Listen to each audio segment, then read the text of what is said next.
La pluie glaciale de novembre tombe sur nous trois comme un jugement divin. Mes enfants, Antonin 6 ans et Léonie 4 ans, tremblent sous l'unique couverture mouillée que j'ai réussi à sauver quand le propriétaire nous a expulsés ce matin. Nous sommes debout sur le trottoir devant l'immeuble qui fut notre foyer pendant 2 ans, entourés de sacs poubelles contenant tout ce que nous possédons au monde. Maman, j'ai froid. Léonie tire ma manche trempée, lèvres bleues d'hypothermie. Je sais, mon cœur. On va bientôt trouver un endroit chaud. Je mens avec la conviction désespérée de celle qui n'a pas de plan B.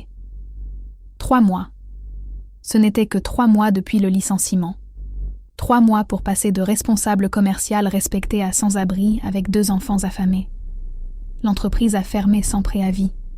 Aucune indemnité, aucune explication hormis restructuration économique dans une lettre froide, remise par un vigile qui évitait mon regard. Les économies ont tenu 6 semaines. Le loyer impayé s'est accumulé pendant 2 autres. Quand l'argent a complètement disparu, les excuses pour le propriétaire se sont épuisées avec. Ce matin, il est apparu avec l'huissier de justice et 2 heures pour libérer les lieux. Au fait, toi qui m'écoutes, dis-moi en commentaire comment tu t'appelles et d'où tu me regardes. Je suis curieuse de savoir qui partage ce moment avec moi. Je regarde mon téléphone avec 3% de batterie. Un seul numéro sur l'écran que j'avais juré de ne plus jamais composer. Ma mère. 5 ans sans contact, depuis qu'elle a choisi son nouveau mari plutôt que sa fille, depuis qu'elle m'a dit que j'étais trop de problèmes et que je devais me débrouiller seule quand je suis tombée enceinte d'Antonin à 29 ans, célibataire et terrifiée. Mais maintenant, avec mes enfants qui tremblent de froid et pas un centime en poche, l'orgueil est un luxe que je ne peux plus me permettre.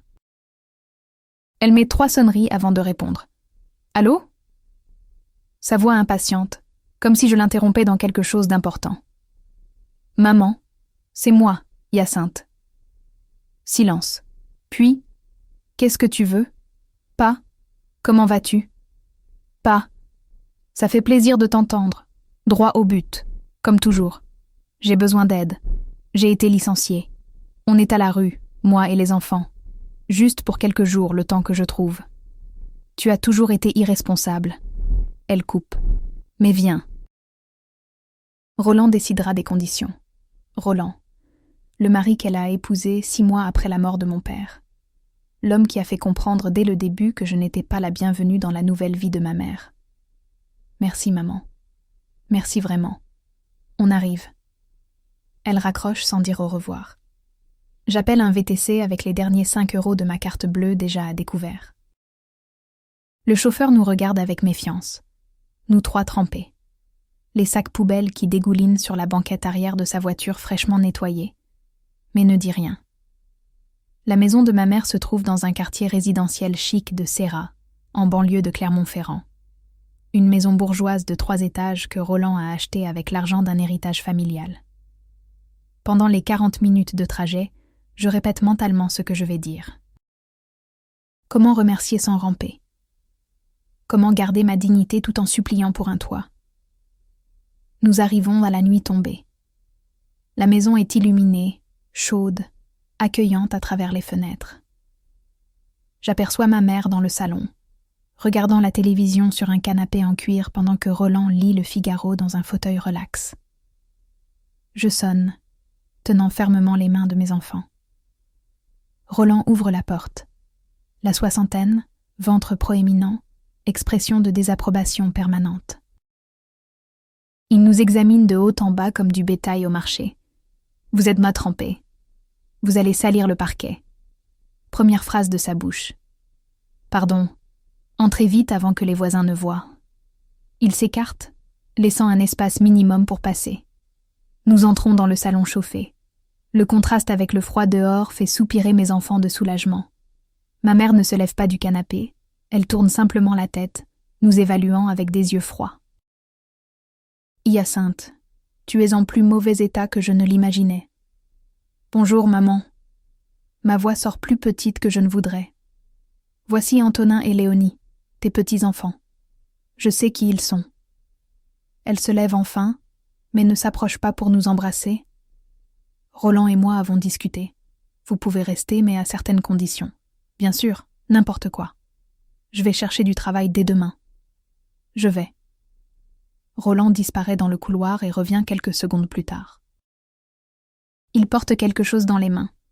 Un sac plastique blanc. Il jette le sac sur mes genoux avec une force inutile. L'impact me fait vaciller. Mais ça. Il ordonne. Je regarde à l'intérieur du sac. Un uniforme de femme de ménage.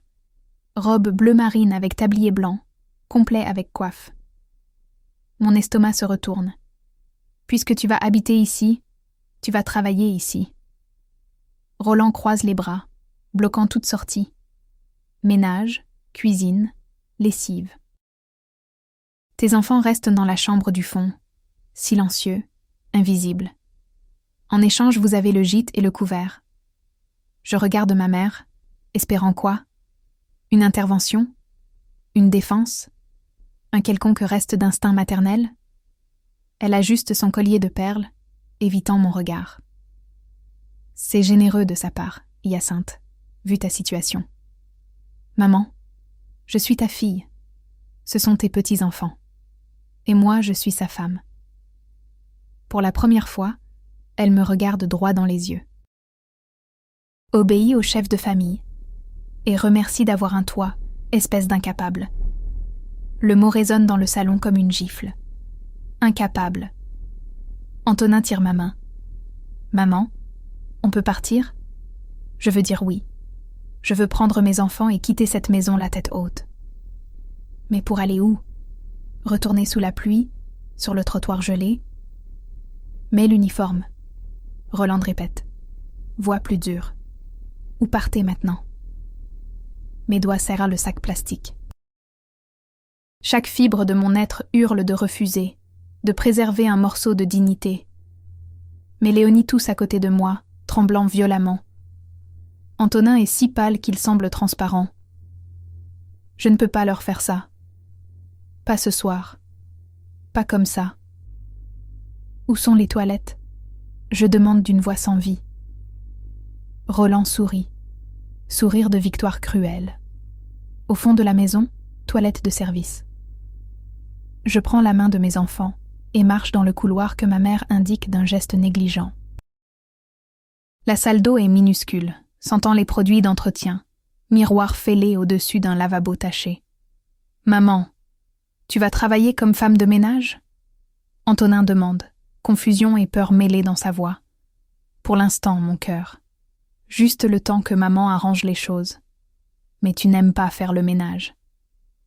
Léonie observe avec la logique dévastatrice des enfants. Parfois, on fait des choses qu'on n'aime pas pour protéger ceux qu'on aime.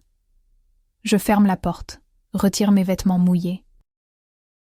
Chaque pièce qui tombe par terre semble emporter un morceau de mon identité. Cadre, professionnelle respectée, femme indépendante. Tout jeté avec le jean trempé et le chemisier déchiré. L'uniforme est serré, sans la naphtaline. La jupe s'arrête au-dessus des genoux de façon inappropriée, clairement choisie par Roland pour humilier au maximum. Je regarde mon reflet dans le miroir fêlé. Je ne reconnais pas la femme qui me regarde. Yeux vides, épaules voûtées, esprit brisé. « Tu supportes ça ?» Je murmure à mon reflet.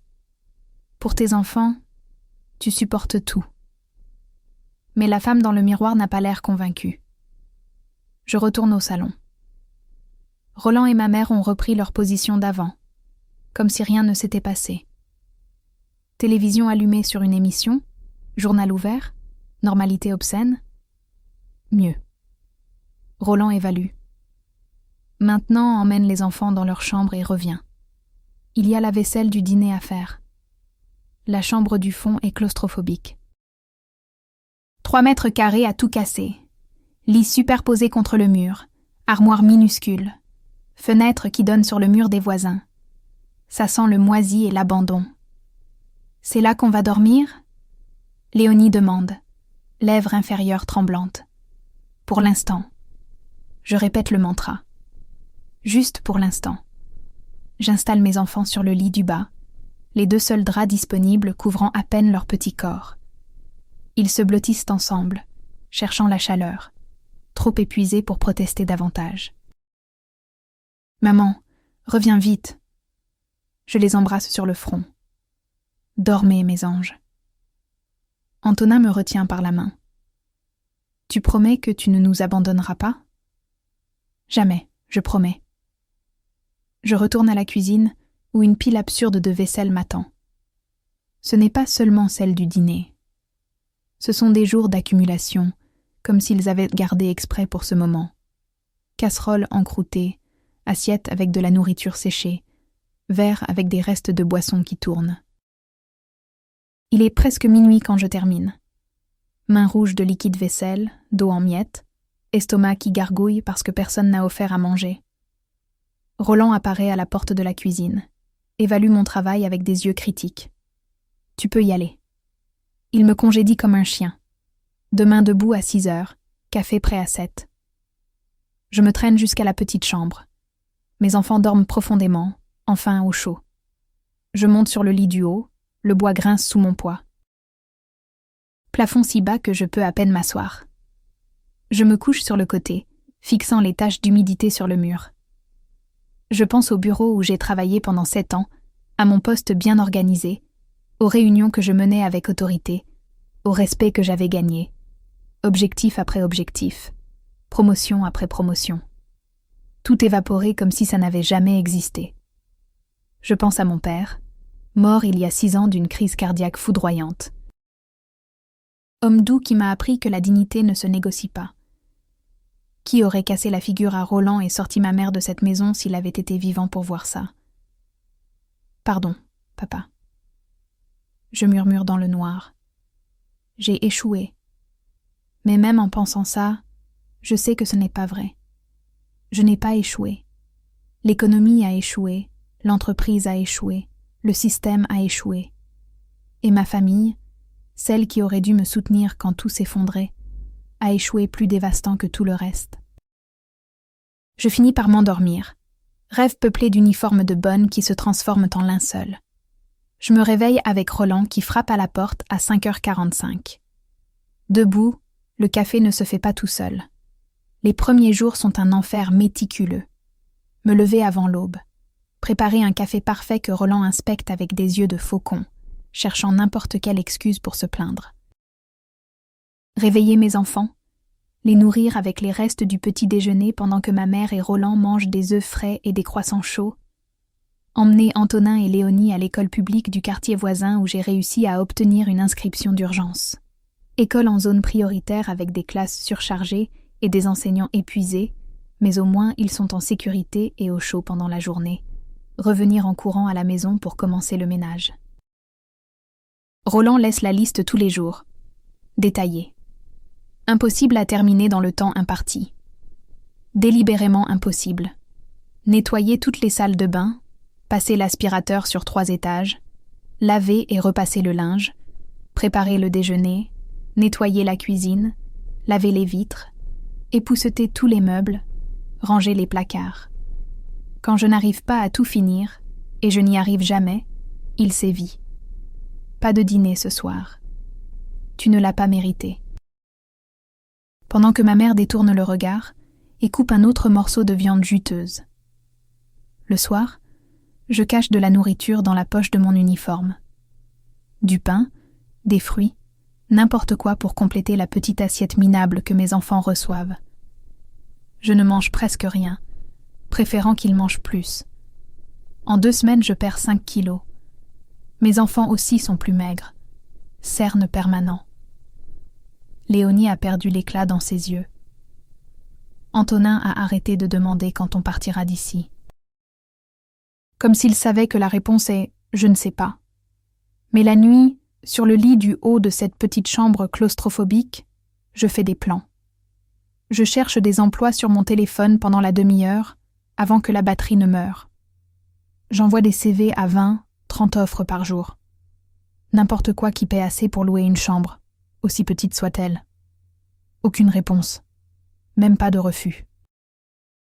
Juste le silence d'un marché saturé par des milliers d'autres chômeurs aussi désespérés que moi.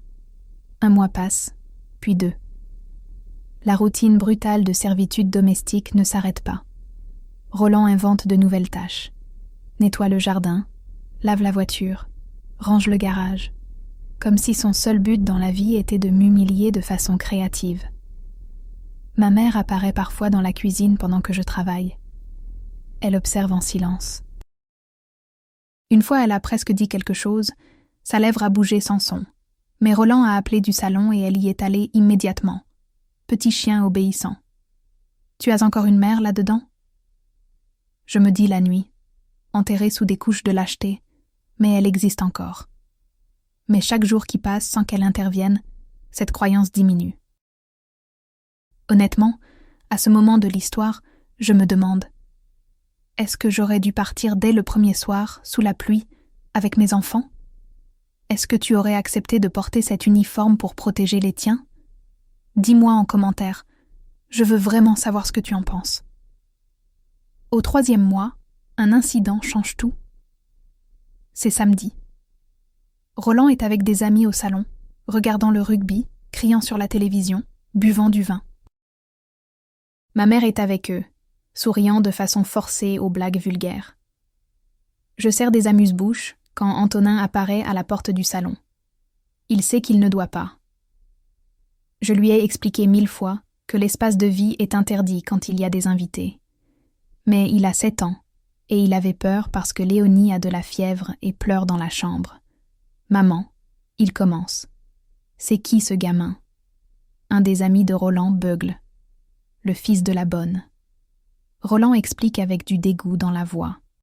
« Hyacinthe, emmène-le d'ici avant que je perde patience. » Je vais vers Antonin en prenant sa main. « Viens, mon cœur. On va voir Léonie. » Mais Antonin, dans l'innocence dévastatrice des enfants, regarde ma mère et dit « Mamie, ma petite sœur est malade. Tu ne viens pas la voir ?» Le silence qui suit est absolu. « Mamie. » L'ami de Roland répète, confus. Ma mère devient rouge. Roland aussi. Mais lui, c'est de la colère. Cet enfant vient de t'appeler « Mamie ». Il se tourne vers ma mère. Tu ne m'avais pas dit que c'était les enfants d'une simple employée ? Ce sont, ma mère bégaye, d'une employée qui est ta fille. Antonin continue sans comprendre le chaos qu'il a provoqué. Maman a dit que vous étiez notre mamie, mais que vous êtes trop occupé pour jouer avec nous. Roland se lève. Son visage est violet. Vous m'avez fait passer pour un idiot devant mes amis. Roland, je peux t'expliquer. Ma mère essaie. Expliquer quoi ? Que tu as transformé ta propre fille en esclave pour me faire plaisir ? Oh, l'ironie. Il est furieux non pas à cause de la cruauté, mais à cause de l'exposition, de la honte sociale. Prenez vos affaires et partez. Il pointe la porte. Maintenant. Je n'ai pas besoin d'entendre 2 fois. Je prends Antonin, cours vers la chambre où Léonie est recroquevillée dans le lit avec de la fièvre. Je fourre nos quelques vêtements dans un sac plastique.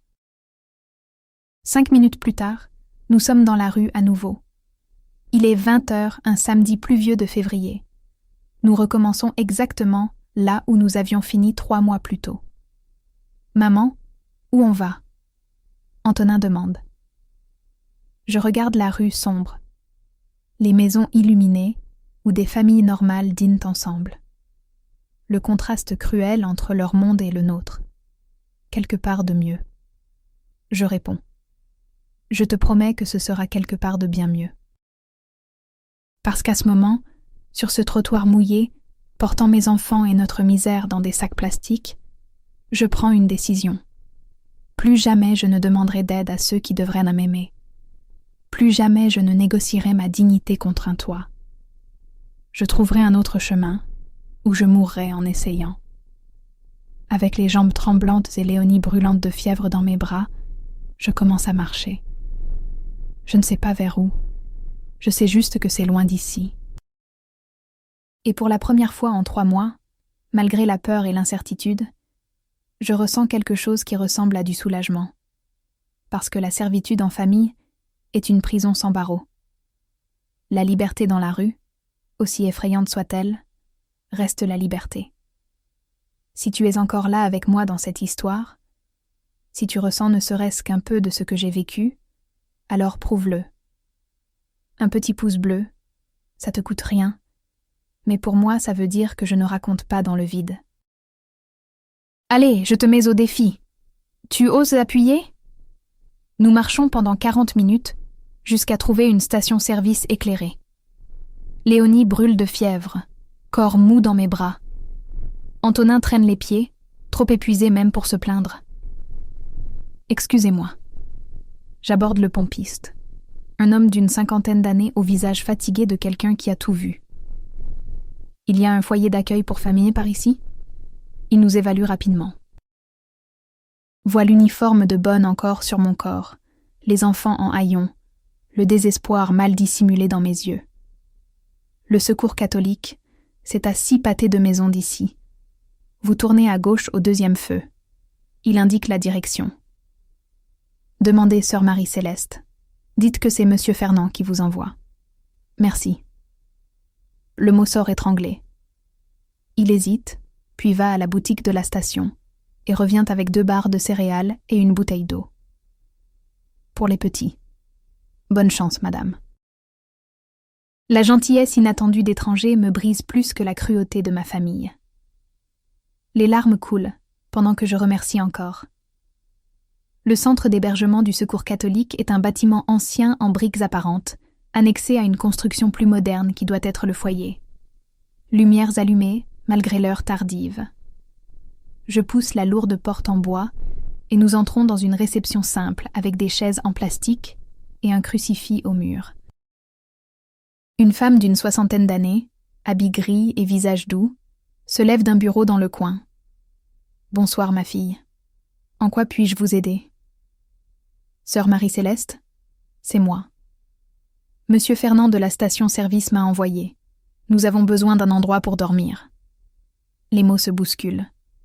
Ma fille a de la fièvre et nous n'avons nulle part où aller. Et je vous promets que je partirai dès que je trouverai du travail. Mais nous avons juste besoin du calme. Elle lève la main, interrompant mon flot de paroles. Elle s'approche et touche doucement le front de Léonie. Cette petite a besoin d'un médecin tout de suite. Je n'ai pas d'argent pour. La maison médicale de garde est à 2 rues.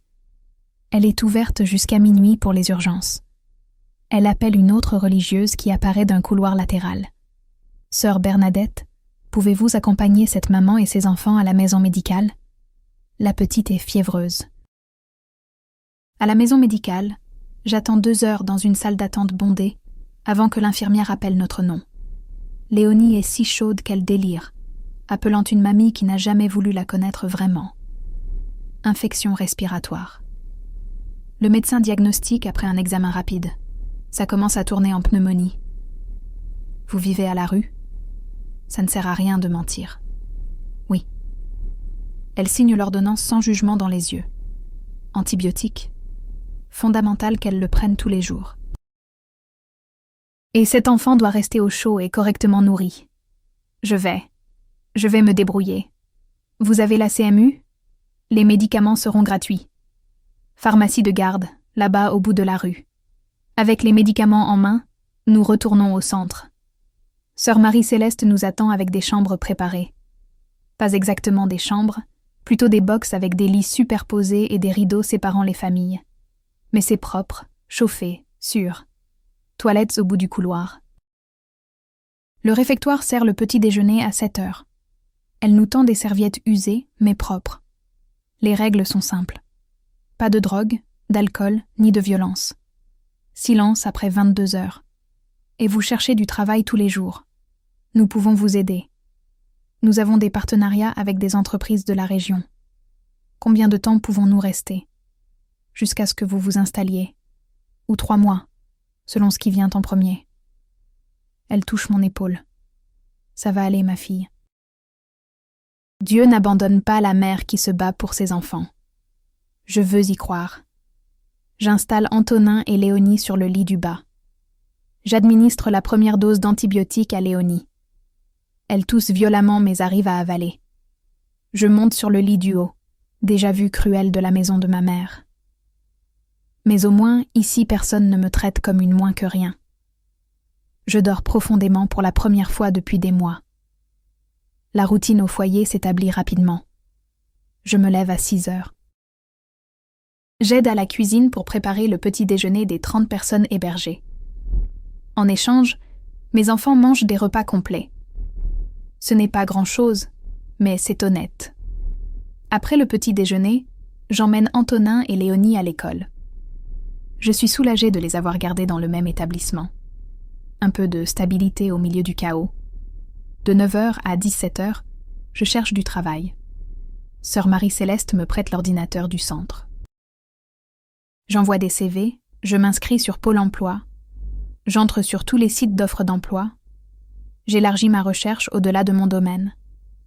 Réceptionniste, vendeuse, assistante de bureau, n'importe quoi. L'après-midi, j'aide à l'entretien du foyer. Je nettoie les toilettes, je trie les dons de vêtements, je sers le dîner. Ce n'est pas une obligation, mais je me sens mieux en contribuant. 1 mois au foyer. Léonie est complètement rétablie. L'antibiotique a fonctionné et elle recommence à courir, jouer, sourire. Antonin s'est fait un ami avec un autre garçon du foyer, fils d'une mère célibataire qui a fui une relation violente. Maman, Théo m'a appris à jouer aux dames. Il raconte avec enthousiasme un soir. Et sa maman est sympa. Elle fait des tresses dans les cheveux de Léonie. Je réalise que mes enfants s'adaptent, créent une communauté, trouvent de la joie dans les petites choses. La résilience des enfants m'humilie et m'inspire. Mais je ne trouve toujours pas de travail. Chaque refus fait un peu moins mal que le précédent, mais accumulé, il pèse comme une montagne. Profil non compatible. Poste pourvu. Nous conserverons votre CV dans notre base de données. Tu ne peux pas abandonner. Sœur Marie-Céleste me trouve en train de pleurer dans les toilettes après le 10e refus en un jour. Dieu a un plan pour toi. Son plan met trop de temps. Je réponds avec une amertume qui m'embarrasse ensuite. Mais elle ne s'offusque pas. Les plus belles bénédictions arrivent quand on est au fond du gouffre. Parce que c'est seulement là qu'on arrête de compter sur soi-même et qu'on commence à lui faire confiance. Je ne suis pas particulièrement croyante, mais ces paroles restent gravées dans mon esprit. 2 mois au foyer. Je suis à la limite du délai. Sœur Marie-Céleste n'a encore rien dit, mais je vois l'inquiétude dans ses yeux. L'espace est limité, la liste d'attente énorme. Elle ne peut pas m'héberger indéfiniment. Alors, un mardi gris de juin, je vois une annonce différente. Recherche employé de maison avec expérience. Temps plein. Logement inclus. Salaire conforme au marché. Préférence pour mère avec enfant en bas âge. Place dans chambre de service pour la famille. Contact 06 12 34 56 78. Logement inclus. Place pour mes enfants. J'ignore le pincement d'humiliation. Je viens d'échapper à la servitude chez ma mère. Je vais redevenir employé de maison. Mais cette fois, ce sera différent. Contrat de travail, vrai salaire, et surtout, ce ne sera pas de la famille qui m'exploite sous prétexte de générosité. J'appelle immédiatement. Allô. Voix masculine mûre, accent de quelqu'un qui a voyagé dans le monde. Bonjour. J'ai vu l'annonce pour le poste d'employé de maison. C'est encore disponible ? Oui. Vous pouvez venir pour un entretien aujourd'hui ? Je peux. Il me donne une adresse dans un quartier chic du 16e arrondissement de Paris. Hôtel particulier avec sécurité 24 heures sur 24. Je mets mes meilleurs vêtements, ce qui ne dit pas grand-chose vu que ma garde-robe se résume à 3 pièces données. Pantalon noir simple, chemisier blanc, chaussures fermées. J'attache mes cheveux en queue de cheval. Maquillage minimal avec des produits récupérés lors d'une collecte de dons. Je regarde mon reflet dans le miroir fêlé des toilettes du foyer. 35 ans qui en paraissent d'un 45. Cernes profond, peau terne, corps trop maigre après des mois de sous-alimentation. Mais il y a encore de la détermination dans mes yeux. Il y a encore du feu. Tu vas y arriver. Je dis à mon image. Pour tes enfants, tu vas déchirer cet entretien. L'hôtel particulier est intimidant. Portail en fer forgé, jardin impeccable, garage pour 4 voitures où j'aperçois une Mercedes grise et une BMW noire.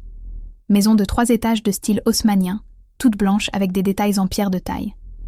Je sonne à l'interphone. La caméra m'analyse. Madame Courteloup, vous pouvez entrer. Porte principale. Le portail s'ouvre électroniquement. Je marche dans le jardin en me sentant minuscule. Un employé en uniforme, un majordome, ouvre la porte avant que je ne sonne. Madame Courteloup, Monsieur Delacroix-Monnier vous attend dans son bureau. Veuillez me suivre. Je suis par un couloir au parquet de chêne, des œuvres d'art au mur, des lustres en cristal. C'est un autre univers. Le bureau est une bibliothèque avec des étagères du sol au plafond, un bureau en acajou massif, des fauteuils en cuir. Un homme d'environ 45 ans se tient dos tourné, observant le jardin par l'immense fenêtre. Il se retourne quand j'entre, et mon cœur rate un battement. Augustin est incroyablement beau. Grand, cheveux bruns avec des fils gris aux tempes, yeux verts intenses, mâchoire marquée, costume bleu marine parfaitement coupé sur un corps qui fréquente clairement la salle de sport. Mais c'est plus que l'apparence physique. C'est sa façon de se mouvoir, une autorité naturelle, l'intelligence dans ses yeux. Hyacinthe. Il tend la main, poignée de main ferme, professionnelle. Augustin Delacroix-Monnier. Merci d'être venu. Merci pour cette opportunité, monsieur. Asseyez-vous, je vous en prie. Il indique le fauteuil en cuir face au bureau. Il s'assied de l'autre côté. Posture détendue de quelqu'un à l'aise avec son propre pouvoir. Parlez-moi de vous. Je raconte une version résumée. Formation en commerce, 7 ans comme responsable des ventes, licenciement quand l'entreprise a fermé, 2 enfants, besoin urgent d'un travail avec logement. J'omets les 3 mois comme esclave chez ma mère, les 2 mois en foyer.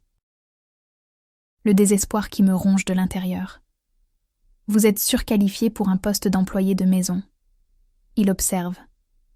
Pourquoi ne cherchez-vous pas quelque chose dans votre domaine? J'ai cherché. Le marché est saturé. J'ai des enfants à nourrir.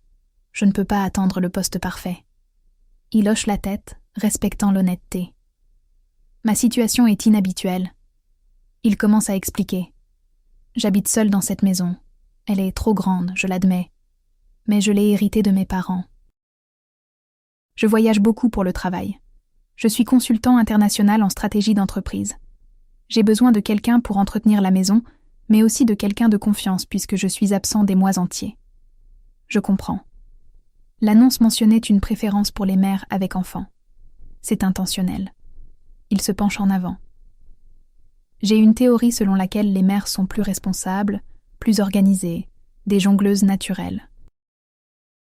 Et si j'offre le logement pour toute la famille, la personne a une motivation supplémentaire pour faire du bon travail.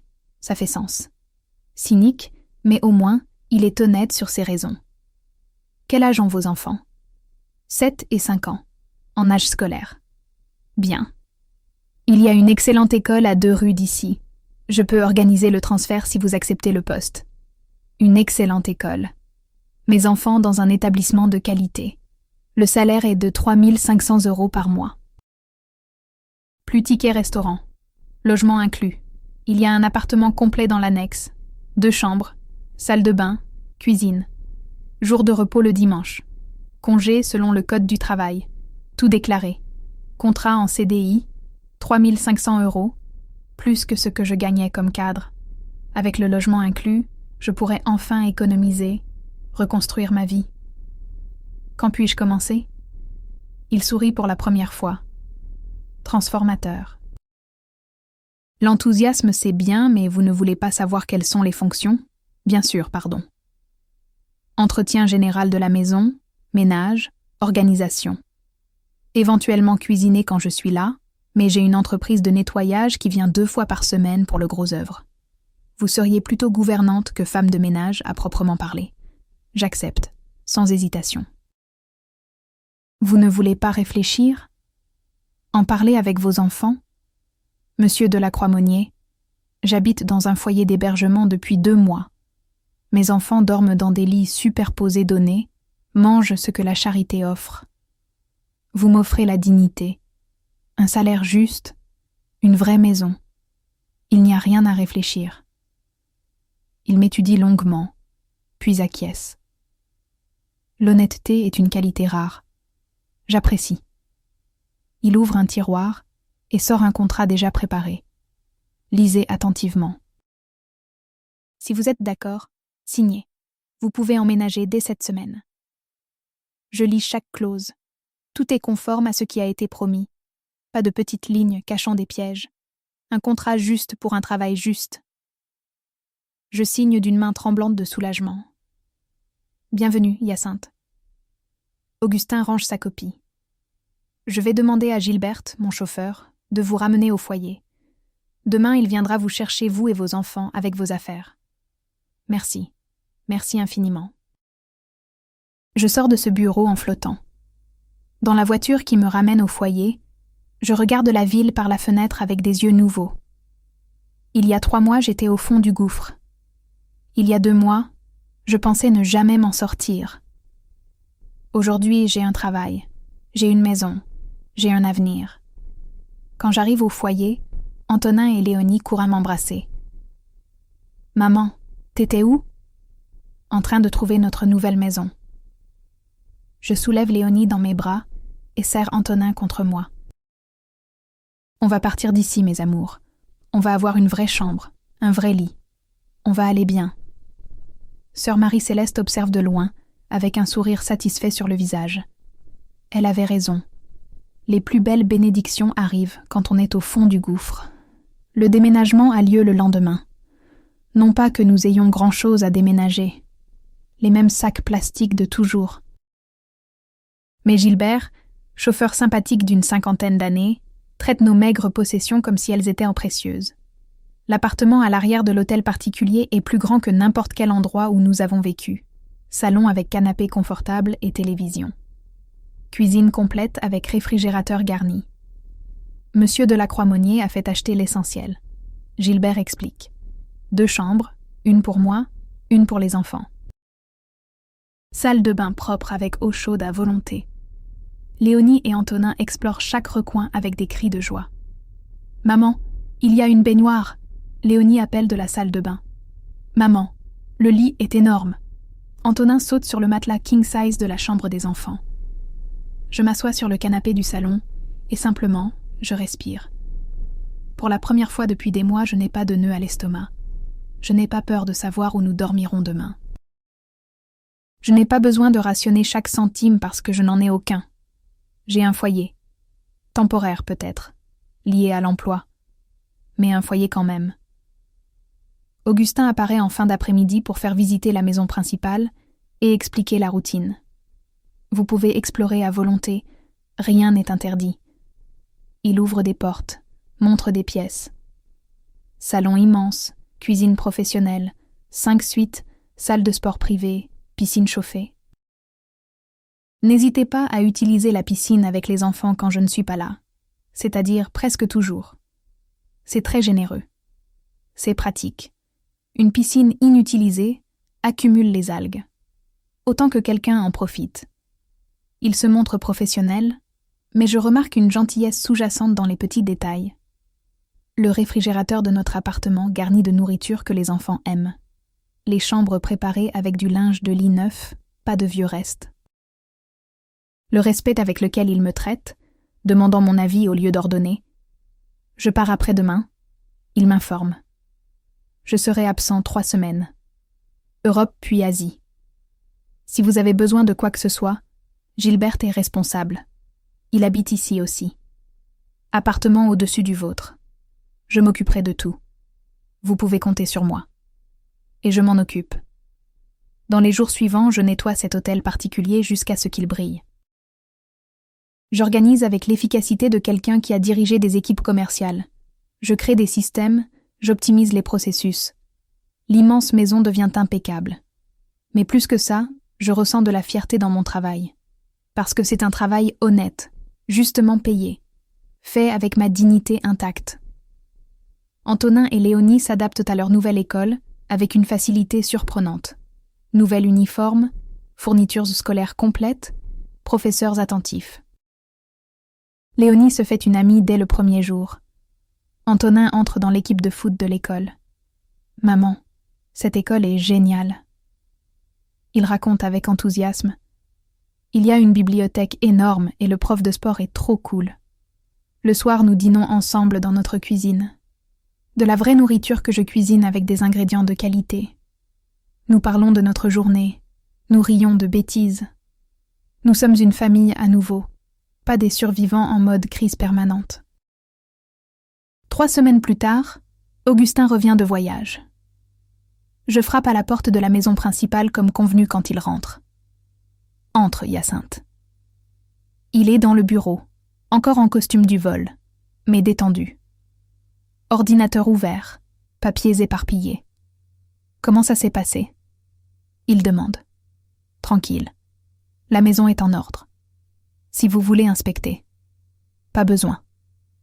Je vous fais confiance. Il ferme l'ordinateur. Gilbert m'a dit que vous avez fait un excellent travail. Et que vos enfants sont bien élevés, respectueux. Je leur apprends à ne pas déranger.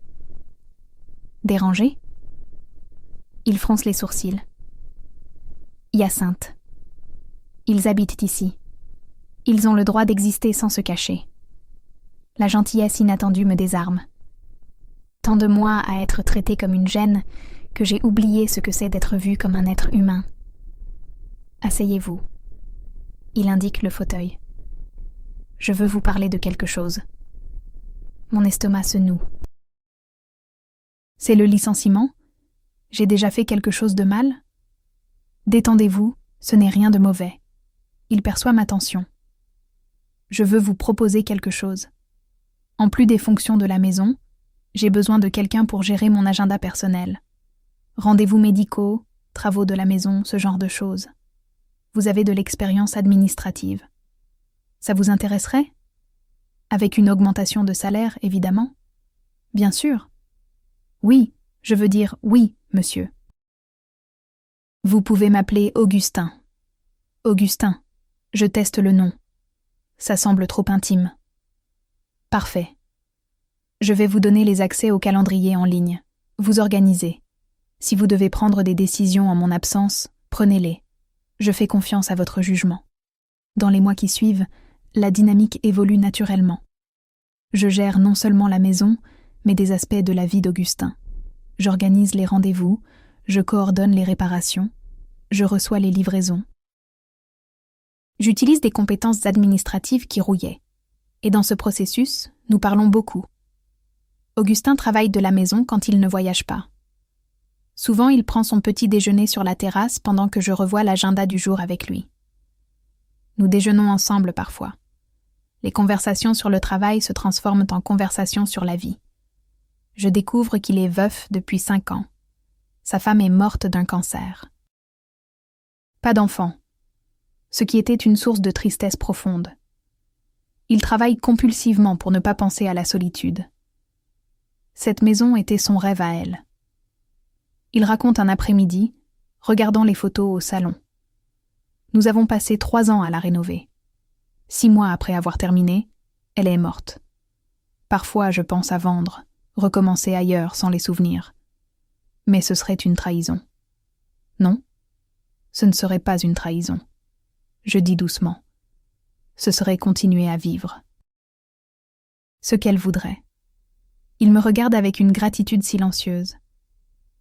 Je découvre aussi son sens de l'humour sec, son intelligence aiguisée, sa bonté qu'il cache sous le professionnalisme. Comme le fait qu'il paie les études universitaires pour 3 enfants d'employés. Comme ses dons anonymes à des foyers d'hébergement, y compris celui qui m'a accueilli, je le découvre plus tard. Et lentement, terriblement, je réalise que je développe des sentiments pour lui. Ce n'est pas seulement de la gratitude pour l'emploi, c'est une admiration sincère, une attirance qui grandit chaque fois qu'il sourit ou parle avec passion de ses projets. Une connexion émotionnelle qui s'approfondit à chaque conversation sincère. J'enterre ces sentiments profondément. Je suis employé. Il est patron. Millionnaire sophistiqué qui voyage dans le monde. Et moi, je suis mère célibataire de 35 ans, qui a été humiliée par sa propre famille et a vécu en foyer. Impossible sous tous les angles. Mais le cœur ne respecte pas la logique. 6 mois à travailler pour Augustin. La routine s'est établie dans une harmonie confortable. Il voyage, je m'occupe de tout. Il revient, nous parlons de banalités qui se transforment en confidences. La ligne entre professionnel et personnel devient de plus en plus floue. Un soir de juin, je prépare le dîner dans ma cuisine quand on sonne à la porte de l'appartement. Augustin est là tenant une bouteille de vin. Pardon de déranger, mais j'ai encore dîné seule à cette table immense et je me suis dit « Est-ce qu'ils ont déjà mangé ?» Pas encore, j'étais justement en train de préparer. Je peux me joindre à vous ? J'apporte le vin comme contribution. Mon cœur s'accélère. Bien sûr, entrez. Antonin et Léonie sont d'abord timides. Mais Augustin a le don avec les enfants. Il pose des questions sur l'école, écoute vraiment les réponses. Il complimente le dessin de Léonie accroché au frigo. Il joue aux jeux vidéo avec Antonin après le dîner. Il est sympa, maman. Antonin chuchote, quand Augustin va aux toilettes. C'est pas comme les autres adultes ennuyeux. Après que les enfants se sont endormis, Augustin et moi restons au salon à parler. La bouteille de vin se vide, pendant que les sujets légers cèdent la place à des confessions plus profondes. Vous avez une force impressionnante, Hyacinthe. Il dit, yeux fixés dans les miens. Tout perdre, être trahi par sa propre famille, et quand même reconstruire avec tant de grâce. Je ne me sens pas forte. Je me sens fatiguée. La force, ce n'est pas l'absence de fatigue. C'est continuer malgré elle. Le moment s'étire, l'air chargé de quelque chose de non dit. Il se penche légèrement en avant. Moi aussi. Lèvres à quelques centimètres de distance. Puis je recule brusquement. Pardon, je ne peux pas. Je travaille pour vous. Ce serait inapproprié. Augustin recule aussi, passant la main dans ses cheveux. Vous avez raison. Excusez-moi. J'ai dépassé les limites. Non, vous ne les avez pas dépassées. Moi aussi. Je respire profondément. Je vais être honnête. J'ai développé des sentiments pour vous, mais je ne peux pas agir dessus. J'ai besoin de ce travail. Mes enfants ont besoin de cette stabilité.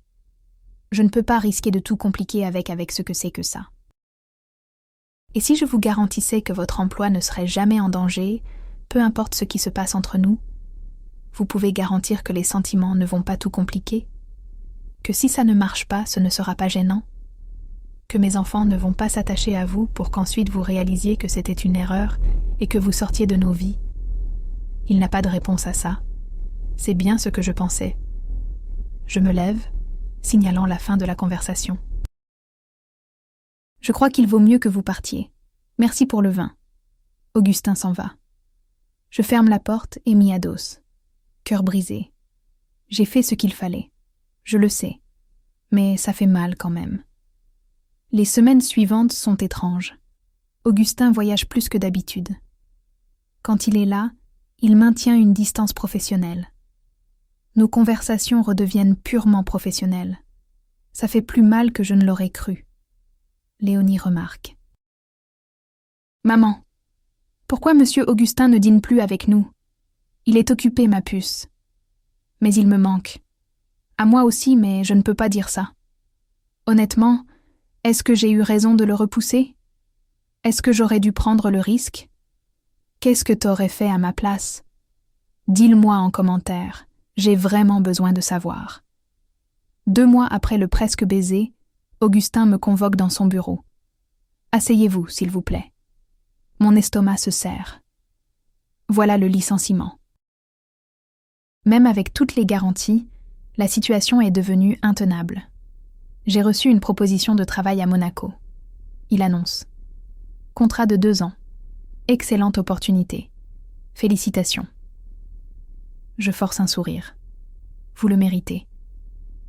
La question, c'est que je ne veux pas y aller seule. Mon cœur s'arrête. Hyacinthe. Ces dernières semaines, j'ai beaucoup réfléchi à ce que vous avez dit, sur les risques et les complications et protéger vos enfants. Vous avez raison sur tout. Alors pourquoi? Parce que j'ai réalisé que le plus grand risque serait de vous laisser partir sans essayer. Il se lève, marche jusqu'à mon fauteuil, s'agenouille devant moi en prenant mes mains, Je suis tombé amoureux de vous, de votre force, de votre intelligence, de la façon dont vous aimez vos enfants, de la manière dont vous avez transformé ma maison en foyer à nouveau. Les larmes remplissent mes yeux. Je ne vous demande pas de tout risquer maintenant. Je vous demande une chance. Venez avec moi à Monaco. Vous, Antonin et Léonie.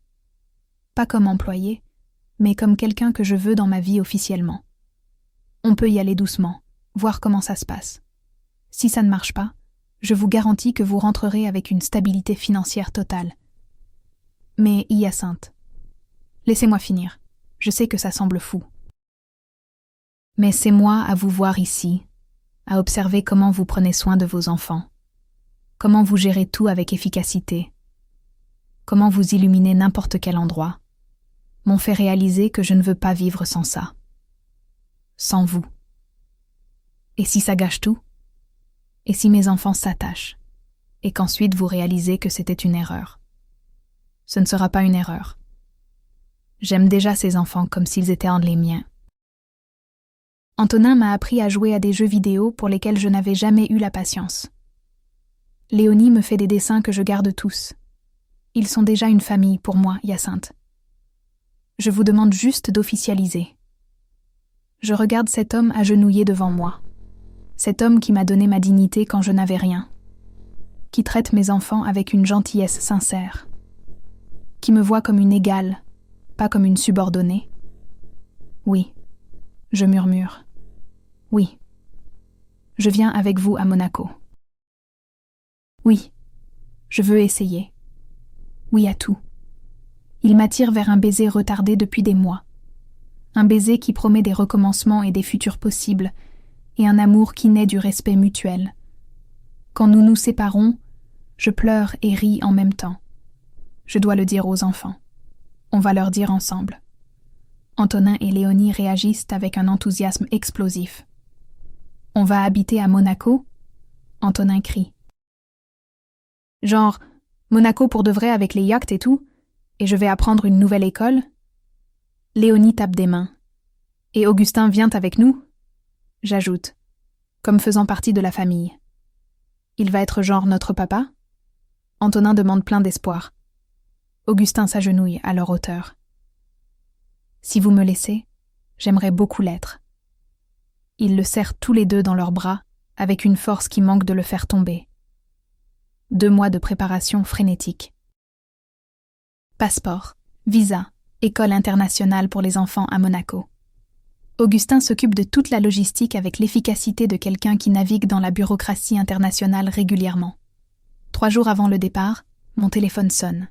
Numéro inconnu. Allô? Hyacinthe. C'est moi, ta mère. 5 mots qui glacent mon sang. Comment tu as eu mon numéro? Peu importe. J'ai besoin de te parler en personne. Dîner demain? Ce restaurant italien que tu aimais. Pourquoi je dînerais avec toi? Parce que je suis ta mère. Et parce que j'ai des choses à dire. S'il te plaît. Contre tout instinct, j'accepte. Augustin propose de venir avec moi. Mais je refuse. J'ai besoin de clore ce chapitre seul. Ma mère arrive au restaurant ponctuellement. Elle a vieilli, cheveux plus gris, rides profondes autour des yeux. Mais elle porte encore le collier de perles. Elle a encore la posture rigide. Roland n'est pas là. Petite miséricorde. Nous nous asseyons à une table dans le coin. Silence gênant. Tu as l'air bien. Elle observe. Différente.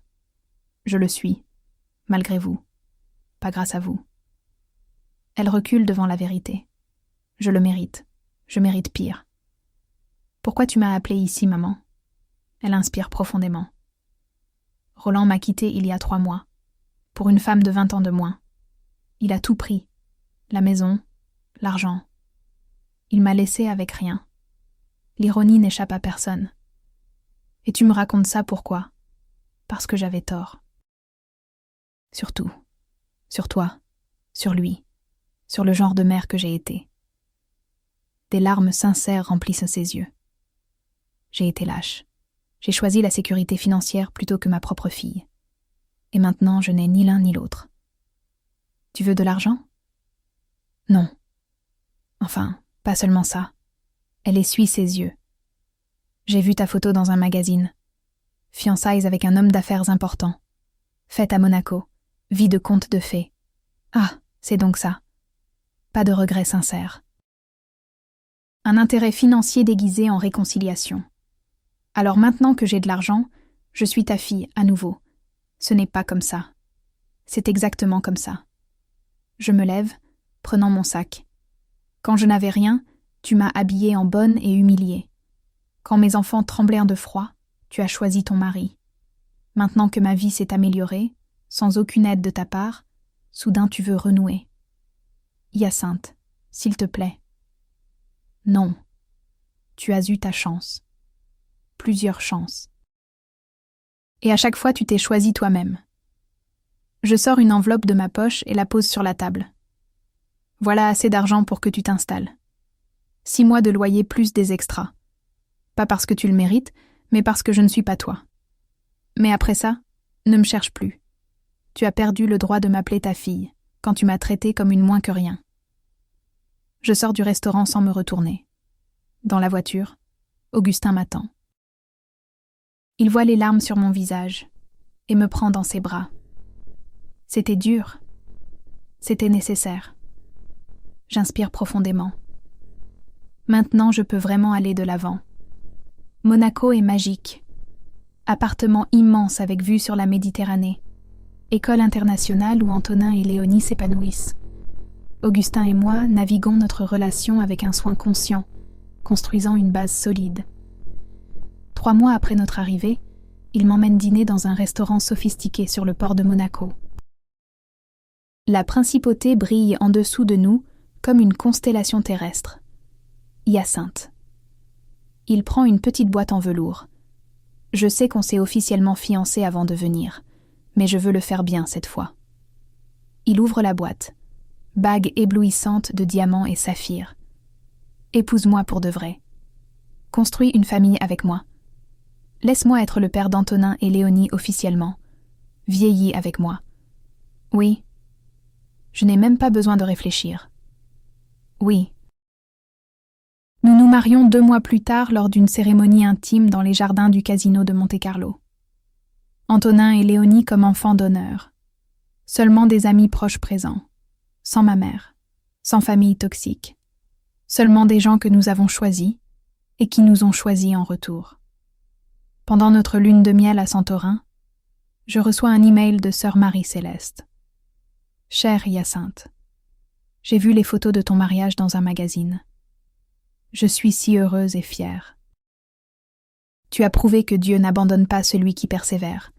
Tes enfants ont envoyé une jolie carte pour remercier le foyer. Ce sont des anges. Tu as construit une belle famille. Félicitations, ma fille. Que Dieu continue de vous bénir. Je pleure en lisant. Ce sont les gens qui comptent. Sœur Marie-Céleste qui m'a accueillie. Monsieur Fernand qui a traité mes sacs plastiques avec respect. Augustin qui m'a vu quand j'étais invisible. 3 ans plus tard, nous sommes chez nous à Monaco. Chez nous, pas appartement. Une belle propriété que nous avons achetée ensemble dans un quartier résidentiel avec vue sur la mer. Antonin a 10 ans, Léonie 7. Tous les 2 bilingues français et anglais. Heureux, en bonne santé, aimés. Et maintenant il y en a un de plus. Un bébé de 3 mois qui dort dans mes bras. Raphaël. Prénom choisi en hommage au père d'Augustin. Une famille que nous avons construite sur des décombres et de l'espoir. On sonne à la porte. Augustin répond pendant que je berce Raphaël. « Mon amour, il y a quelqu'un pour toi. » Je me lève curieuse. À la porte se trouve ma mère. Elle a encore vieilli. Maigre, vêtements simples. Mais des yeux suppliants. « Hyacinthe, s'il te plaît, juste 5 minutes. » Augustin me regarde, me laissant décider. « Entre. » Je dis finalement. Au salon, elle s'assied au bord du canapé, main nerveuse sur les genoux. Je suis venue demander pardon pour de vrai cette fois. Je ne veux pas d'argent. Je ne veux rien d'autre qu'une chance de connaître mes petits-enfants et mon arrière-petit-fils. Elle regarde Raphaël avec envie. J'ai été une mère horrible, une grand-mère pire. Il m'a fallu 3 ans pour comprendre que j'ai perdu tout ce qui comptait en poursuivant des choses qui ne contiennent pas. Pourquoi devrais-je croire que tu as changé? Parce que j'ai passé 3 ans en thérapie. Parce que je travaille maintenant comme bénévole dans le même foyer où tu as séjourné. Parce que sœur Marie-Céleste m'a aidé à voir le monstre que j'étais devenue. Elle sort des photos de son sac. J'aide d'autres mères maintenant. J'essaie de garantir qu'elles aient le soutien que je t'ai refusé. Les photos montrent ma mère dans la cuisine du foyer, servant de la nourriture, jouant avec des enfants, souriant sincèrement pour la première fois dont je me souvienne. Je n'attends pas un pardon instantané. Elle continue. Mais si tu le permets, j'aimerais être présente dans la vie de mes petits-enfants, comme une vraie grand-mère, montrer que les gens peuvent changer. Je regarde Augustin. Il serre ma main, soutenant n'importe quelle décision. Je regarde Antonin et Léonie, qui observent curieux depuis l'escalier. Je regarde Raphaël qui dort dans mes bras. Doucement. Je dis finalement, très doucement. On commence par des visites courtes. Surveillées. Tu prouves par des actes, pas des paroles. Et au premier signe de toxicité, c'est fini pour toujours. J'accepte tout. Merci ma fille. Je ne la prends pas dans mes bras. Pas encore. Mais j'offre du thé. Petit geste de trêve possible. Peut-être qu'avec le temps et un travail sincère, quelque chose pourra être reconstruit. Ou peut-être pas. De toute façon, je n'ai plus besoin d'elle pour être complète. J'ai déjà une famille. Celle que j'ai choisie. Celle qui m'a choisie. Et c'est plus que suffisant. Je m'appelle Hyacinthe Courteloup. J'ai 38 ans. J'ai été cadre respecté, sans abri avec 2 enfants, esclave dans la maison de ma propre mère, résidente d'un foyer d'hébergement et gouvernante d'un homme qui est devenu l'amour de ma vie. Aujourd'hui, je vis à Monaco avec mon mari, mes 3 enfants, et la certitude que la famille n'est pas celle dans laquelle on est, mais celle qu'on construit. Si cette histoire t'a ému, si tu as déjà vécu un rejet familial ou des moments difficiles et que tu as réussi à te relever, laisse ton like maintenant. Abonne-toi à la chaîne Des filles, prennent la parole pour plus d'histoires vraies de dépassement et de transformation. Et commente ici en dessous, est-ce que tu arriverais à pardonner quelqu'un qui t'a humilié dans ton pire moment? Partage cette histoire avec quelqu'un qui a besoin d'espoir aujourd'hui. On se retrouve dans la prochaine vidéo.